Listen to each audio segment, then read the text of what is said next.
Ah, yes. This magnificently awful year of 2022 is finally coming to a close. I didn't make a list of my favorite games of the year last year, but you know what? I'm not gonna let anything stop me this time. Here I go. Let's start writing this list. The top 10 games I played in 2022. Oh man, it's already January. Game of the year season is already over. I still haven't even finished the script. But you know what?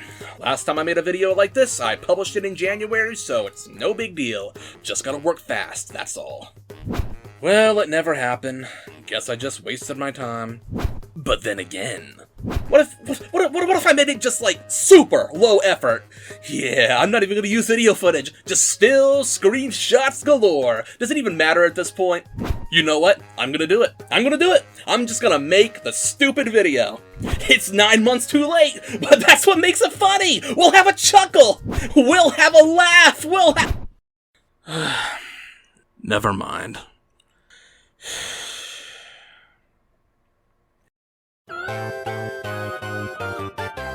Hello there, and welcome to my top 10 games of 2022!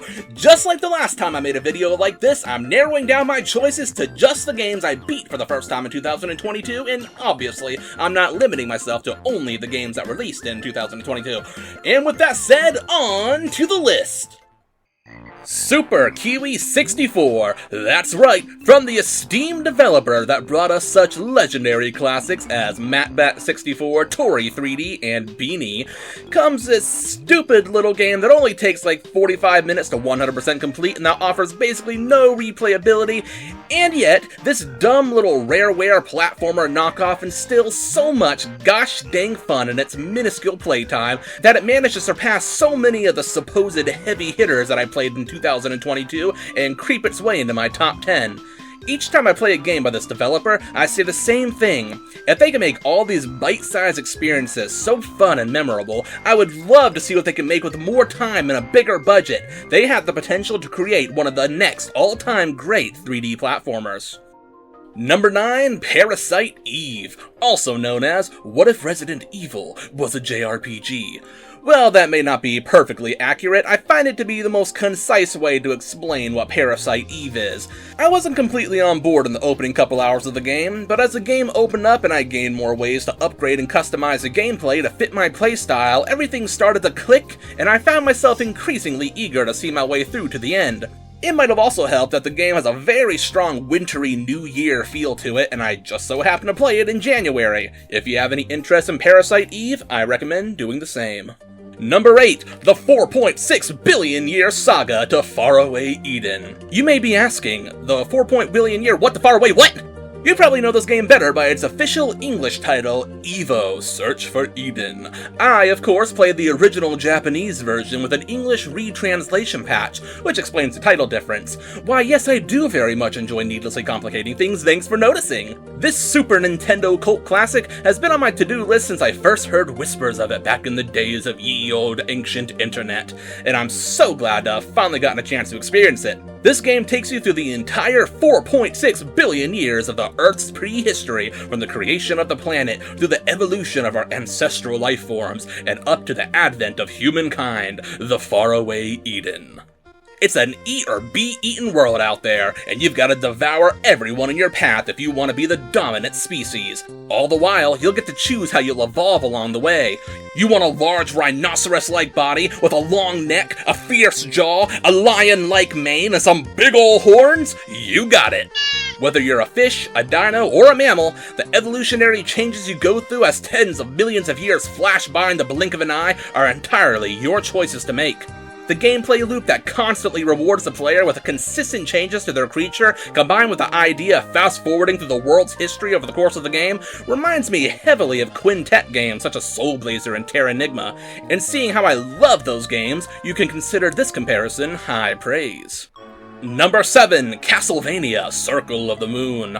Even as a fan of games like Symphony of the Night and Aria of Sorrow, I never had a strong urge to check out Circle of the Moon. It was a Game Boy Advance launch game and the only Igavania game to have no involvement from series producer Koji Igarashi. And besides that, I never really hear anyone talk about the game, and thus all these years have gone by without me playing it.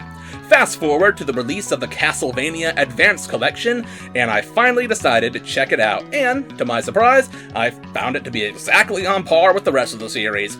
Dracula's castle was just as fun to explore as it always was, leveling up through defeating enemies felt just as rewarding as it was in the other games, the graphics were nice, the bosses were fun, the music was actually really good.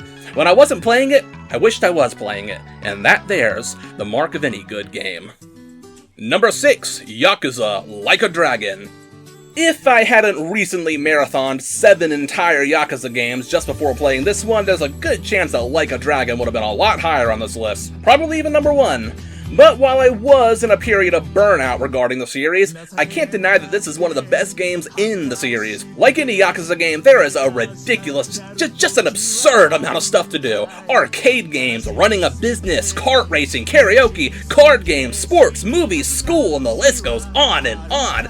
And that is just the side content. At its core is one of the best stories in the series, coming right off of Yakuza 6, which I felt had one of the worst stories I have ever experienced in a video game. It was so refreshing going into Like a Dragon and having it start out so strong and having it end so perfectly. Now that I'm completely caught up with the mainline Yakuza series, I can safely rank Yakuza Like a Dragon among the top half. Number 5, Pokemon Snap. Ah yes, I used to love playing Pokemon Snap back in the day when I'd rent it from Blockbuster 20 plus years ago.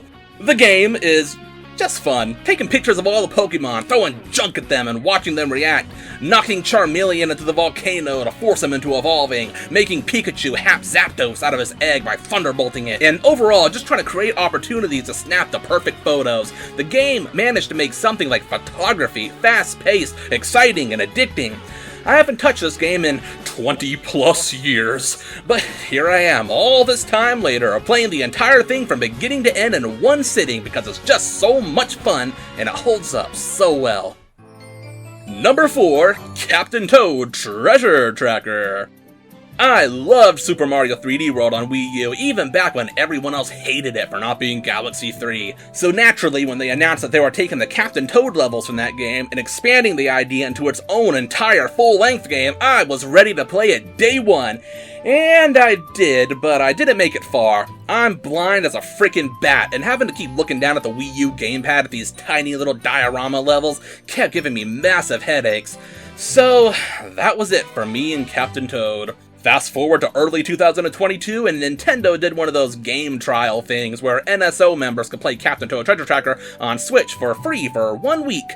And so I did. I played the whole game to 100% completion within the trial period, and I loved it so much that I paid for the DLC for a game I didn't even own, and completed that as well.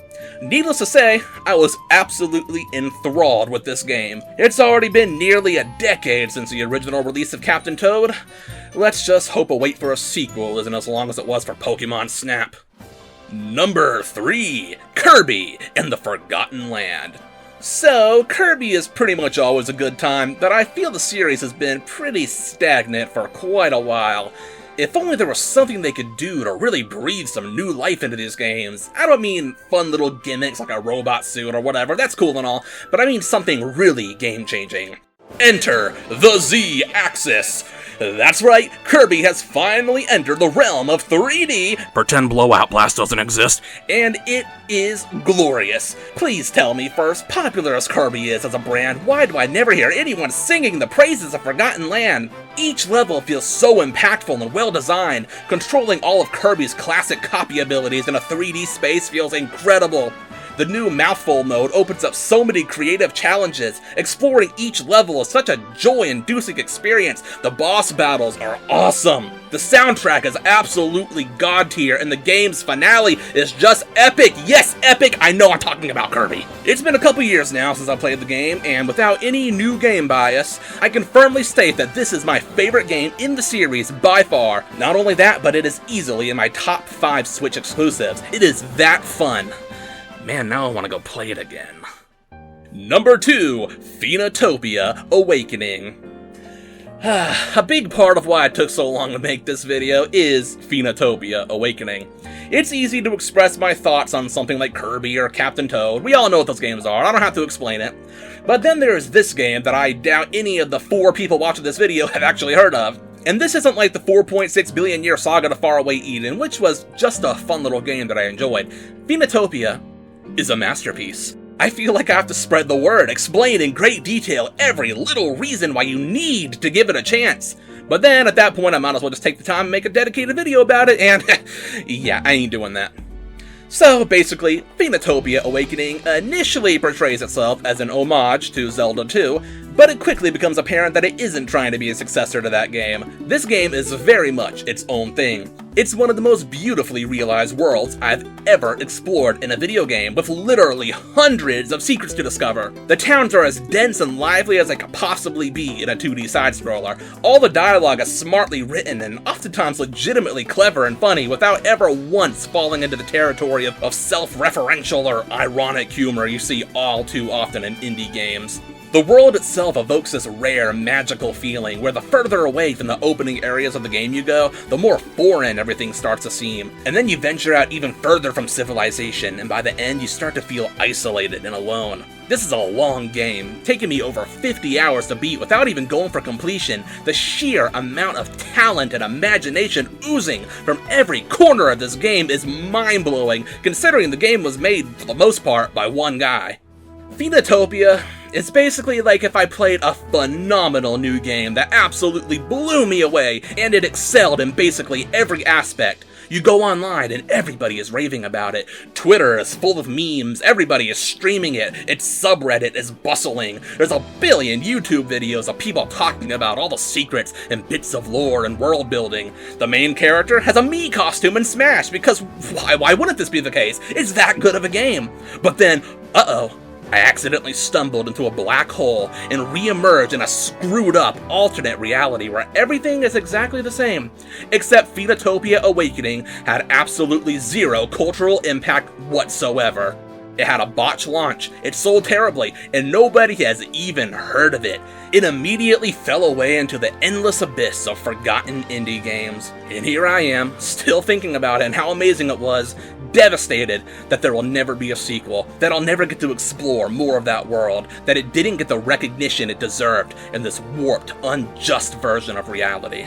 Phoenotopia Awakening is without a doubt my favorite indie game ever. Yes, it even surpassed the great Bug Fables. If that's not high praise, I don't know what is. Oh no, it's just as I feared. I spent half the video rambling about Phoenotopia, didn't I? And it's not even my favorite game of 2022. No, that honor goes to number 1, Pokemon Legends Arceus. When this game was first announced, back-to-back with Pokemon Brilliant Diamond and Shining Pearl, I was super hyped. No, not for the dumb Arceus game. I just really liked the original Pokemon Pearl and I couldn't wait to play the remake. Legends Arceus though? I haven't really enjoyed a Pokemon since like the 3DS days, so I definitely have no interest in this boring-looking Breath of the Wild clone. No thanks, I'm good. Fast forward about a year later, I see everyone in my online circle playing the game, posting videos and screens and talking about it non-stop, and I, being a simple-minded fool, got a case of the FOMO, as the kids call it, and ended up buying the game. And I, being a simple-minded fool, could not have been more wrong about the game. I loved and cherished all 90 of the hours I sunk into this wonderful little surprise. I even completed the Pokédex, something I've never done before. I caught a shiny Drifblim and I love him because he looks like the balloons from Diddy Kong Racing. I loved exploring the different areas in the game, and I loved riding my Pokemon around through them. I loved seeing Pokemon hanging out in the wild, minding their own business before I showed up to bully them. Catching them was fun and super addictive. Encountering and eventually overpowering an alpha Pokemon was always a good old time. And that's just what this game was, a good old time. It wasn't trying to be anything extraordinary, but rather a simple, yet extremely fun and addictive game that is an absolute joy to play from beginning to end. And just like Kirby, this is easily one of my top 5 favorite Switch exclusives. At this point, it's been over 2 years since the game released, and we all know Game Freak likes to pump out games as fast as possible, whether they're ready or not, so here's hoping we can get the delectable Pokemon Legends 2 that I've been craving since the very moment I finished Pokemon Legends Arceus. Anyways, I am finally done with this video. It's gone and out of my life. I never have to think about it ever again. So, look forward to my next video on my top games of 2023 coming this decade. I promise it'll exceed your undoubtedly absurdly high expectations.